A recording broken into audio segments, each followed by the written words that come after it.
Good afternoon. Welcome to River's Edge Homestead.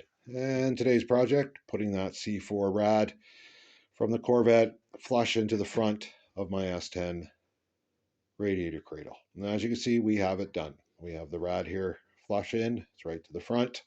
So what I had to do this project, took a little bit of cutting, took a little bit of welding, but as shown, and if you read the JTR conversion manual, yes, you have to cut a hole around the top here. Now, some of the things that didn't talk about, now whether I got the wrong rad or my rad was a little bit bigger, I'm not quite sure.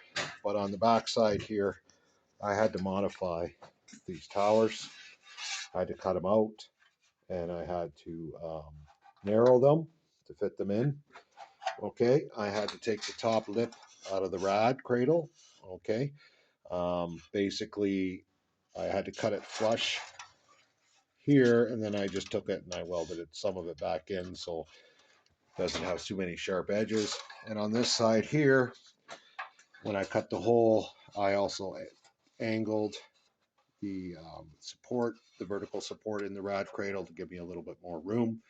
It wasn't going to fit the cap unless I did that. So that part is different from the manual that I read on JTR V8 conversion on an S10. And the other thing I had to do here is they do talk about this.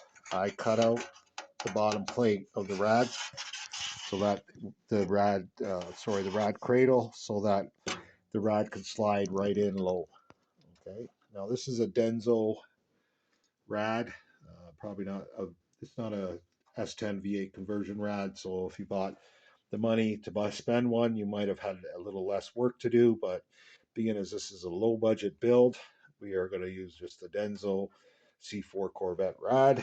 And the last thing I had to do is I had to notch out for the drain cock on the rad itself.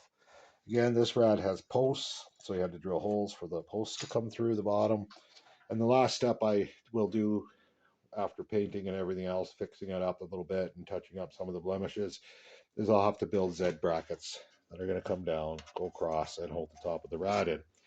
So folks, this is what it took for me to convert my S10 rad cradle to move that rad totally to the front, to fit everything in. Now, I did run out of room on the front when I put the engine in.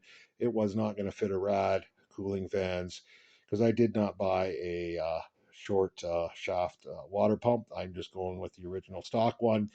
So again, trying to keep the costs down. So my time isn't a whole lot of cost. Doing some cutting and filing and some refitting isn't a whole lot of cost. But one of the things, this is what I did to get my rad forward in the S10 conversion. Thank you very much and have a good afternoon.